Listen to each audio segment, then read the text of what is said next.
Hey there everybody, how's it going? It's Dan from plantabundance.com. Today I wanted to share with you guys one of my newest favorite ways to grow food and sequester carbon in the backyard food forest. I've got these Hugelkultur beds here that I wanted to share with you.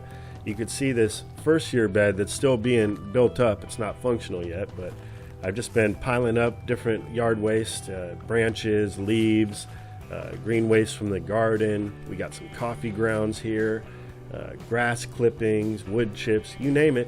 It's just been getting piled up on this mound, and now it's about, I'd say about 3.5 feet above the surface. But besides that, before the mound actually was built, I trenched in underneath about another 3 feet deep. So there's actually another 3 feet of this below the surface you can't see. And over here we've got one that I started 2 years ago. So this is the first year, this spring, that I actually planted it out. And you can see it's doing wonderful. I'm quite blown away by the results, actually. Seeing as I felt like the Hugel bed itself was still kind of bare bones the way I built it up. Didn't add very much compost or anything to the top, but you can see we've got some definite winners in this system, and I wanted to share with you my results here. So right at the end, starting at the end of the Hugel bed, you can see this moringa tree.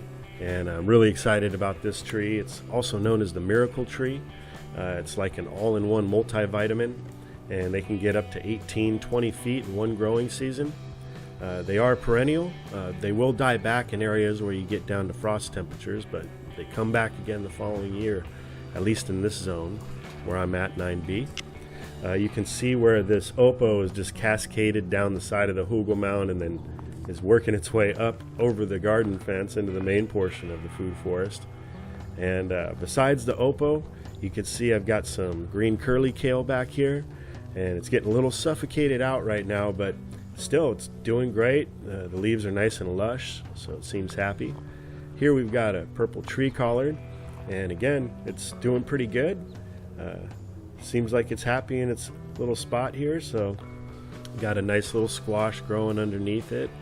And there's a little parsley back there. Here's another curly kale, and you can see the wildlife's digging it too. We got tons of butterflies back here, lizards, praying mantis. I've seen quite a few of them now. Right here we've got some lamb's quarters growing out, and not many leaves left, but a bunch of seeds. I'm gonna let them drop on spot. Here's a crookneck squash. Again, not producing too much, but the leaves and the plant itself look very healthy. Another lamb's quarter here, tons of seed. I'm just going to let it drop and propagate. Here's a leaf. These are edible, highly nutritious leaves. Make great chicken fodder as well.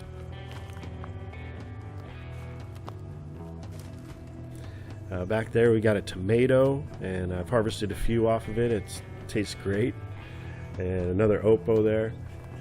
So you can see this top layer of wood chips that I put on here. It's made the greatest difference. You can see where I've kind of not continued because I ran out, but this area of the Hugel mound that I coated with the wood chips has been doing great.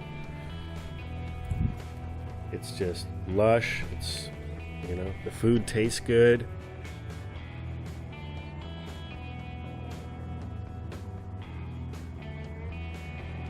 Now, the whole theory behind the Hugelkultur beds, for those who don't know, is that the larger chunks of wood that are in the middle of the mounds, once they're rotted down, will absorb moisture throughout the winter months and then disperse that throughout the spring and summer season through evaporation. And your Hugel beds eventually will need no to very little amount of watering. So I'm still actually watering my 2-year Hugel bed a little bit, and that's mainly because it's still in its infancy and it hadn't fully rotted down before I planted it out, but I'm very happy with the results thus far. I'm going to keep you guys updated, so stay tuned, and I hope you're having a great day. I'll talk to you guys soon.